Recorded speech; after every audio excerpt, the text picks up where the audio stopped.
Mr. DeVos, thanks. Good to see you again. Enjoyed our meeting in anticipation of this. I'm really struck. The kind of reaction your nomination has elicited. So let me just ask some questions. Do you support public education? Absolutely, Senator. Man, that's amazing. You would think some would have us think that you do not. Do you believe that all children deserve to have the opportunity to receive quality education? Absolutely, I do. Do you support the rights of all children, regardless of income or race? By the way, this means a lot to me, this next one, to have the option to choose the school that meets their child's needs? Absolutely, I do, and I commend you and your wife for the school that you started that's specifically focused on dyslexic students. I will tell you, by the way, my son is very bright, graduated from, speaking of dyslexia, graduated from an inner city school, public school, and then graduated with honors from some fancy school northeast. And my daughter, who has dyslexia, we're able to pay the tuition so that she can have her needs addressed. And not all parents can pay that tuition. So it matters very much to me that a parent, regardless of her income, can get her child's needs addressed. So thank you for doing that. Just a few more. Do you support the belief that decisions affecting our children's education are best left to the states and locals to decide, to allow them to tailor the education policies and programs that best meet the needs of their students? I do indeed. Oh my gosh.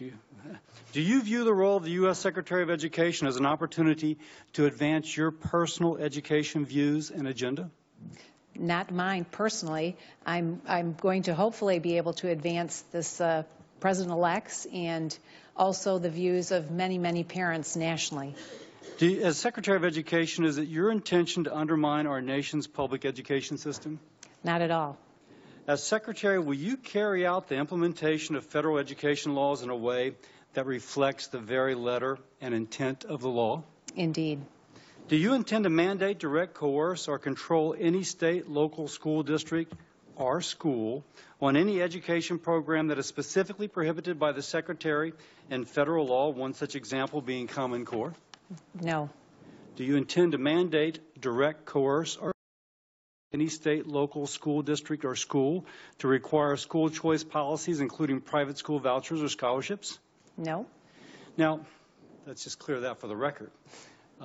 Next, you mentioned dyslexia. I am passionate about it. 20% of us are dyslexics. 20%.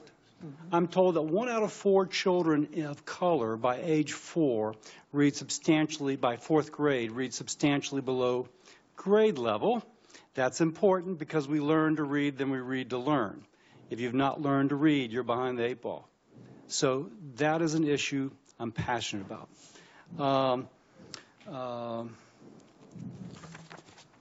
As Secretary of Education, will you commit to working with me and others to find common ways to promote better awareness and understanding of dyslexia? And will you commit to working with me and this committee to develop better federal education policies to ensure that dyslexic children and all students with differences have the resources they need? I would look forward to that opportunity, Senator. Now, as Secretary, you may not agree to this one or not. Will you commit to working with me and this committee to develop new federal policies that will ensure the early screening for dyslexia in school are universal screenings for all students in school to ensure that any learning differences are diagnosed early and that the appropriate services are provided to students? I would look forward to exploring that with you to see whether that's a federal role or whether that's best left to the states, but I would look forward to that opportunity. That is a fair answer. I have a couple more I could ask, but this meeting is going long. I will thank you for your answers, and I will yield back. Thank you, Senator. Thank you, Senator Cassidy.